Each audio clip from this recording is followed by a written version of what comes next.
आज हम बात कर रहे हैं पाश्चात्य शैक्षिक विचारक रूसो के विषय में। रूसो का जन्म 1712 में प्रोटेस्टेंट नगर जेनेवा में हुआ। रूसो में बचपन से ही प्रकृति के प्रति अनुराग दिखाई देने लगा। तात्कालिक समय में लुई 15वें के राज्य में व्यापक रूप से चरित्रहीनता और व्यभिचार के विरोध स्वरूप 1750 में इन्होंने डिजाइन एकेडमी में विज्ञान का नैतिकता पर प्रभाव और मनुष्य की असमानता पर निबंध प्रस्तुत कर प्रकृतिवादी दार्शनिक के रूप में प्रतिष्ठित हुए। जीवन के अंतिम समय में इन्होंने निर्वासित जीवन जिया तथा 1778 में फ्रांस में उनकी मृत्यु हो गई। चूंकि रूसो एक प्रकृतिवादी दार्शनिक थे, प्रकृति के प्रति प्रेम इनके अंदर बचपन से ही था और इस प्रेम के ही कारण इन्होंने जो भी विचार अपने प्रस्तुत किए वो प्रकृतिवादी विचार प्रस्तुत किए।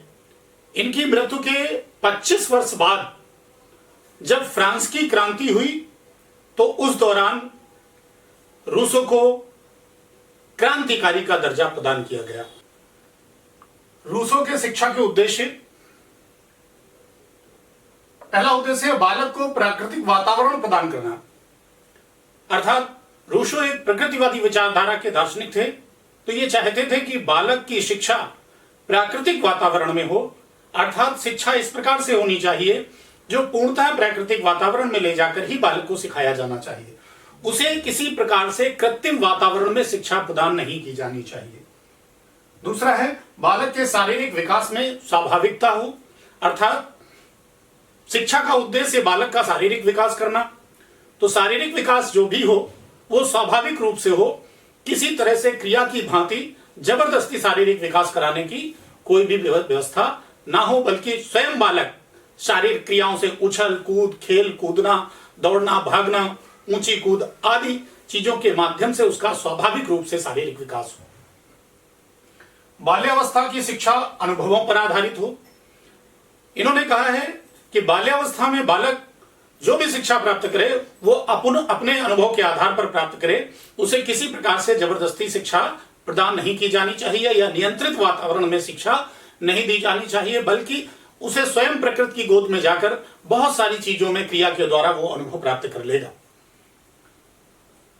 करके सीखने या निरीक्षण पर बल, अर्थात इन्होंने करके सीखने और निरीक्षण विधि पर बल दिया, अर्थात बालक स्वयं वातावरण में जाएगा, वो ज्यादा से ज्यादा कार्यों को करके सीखेगा और या फिर निरीक्षण द्वारा सीखेगा। किशोरावस्था में बौद्धिक विकास पर बल, किशोरावस्था की जो शिक्षा हो वो ऐसी हो जिसपे विशेष रूप से बालक का बौद्धिक विकास किया जा सके। युवावस्था में आध्यात्मिक विचारों को प्राथमिकता, युवावस्था में रूसो ने कहा है कि बालक का आध्यात्मिक विचार पूरी तरह से डेवलप करने का या बढ़ाने का प्रयास किया जाना चाहिए, अर्थात आध्यात्मिकता से भी बालक को जोड़ना चाहिए।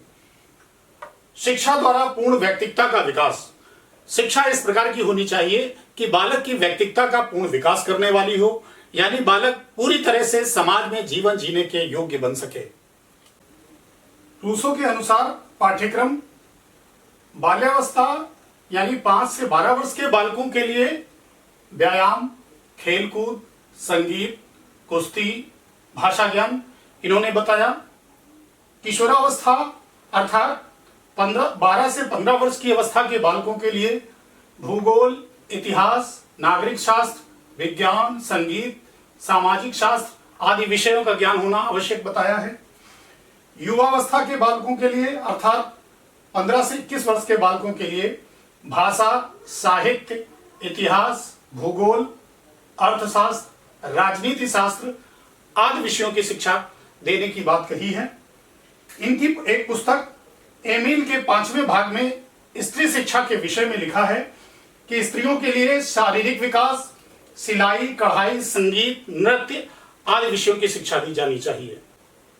रूसो के अनुसार शिक्षण विधियां, रूसो ने करके सीखने की विधि शिक्षण की उत्तम विधि बताई है।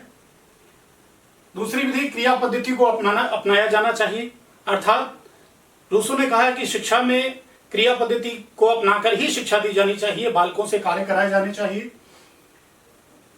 पदार्थों का ज्ञान स्थूल मूल रूप से देना चाहिए।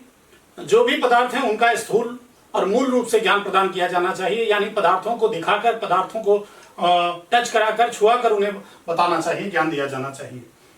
खेल पद्धति भी शिक्षण की सुगम विधि है। रूसो के अनुसार खेल पद्धति शिक्षण की एक उत्तम विधि है। बालक खेल में ही बहुत सारी चीजें सीखते हैं, बहुत सारे अनुभव ग्रहण करते हैं। अनुभव तथा निरीक्षण विधि द्वारा शिक्षा।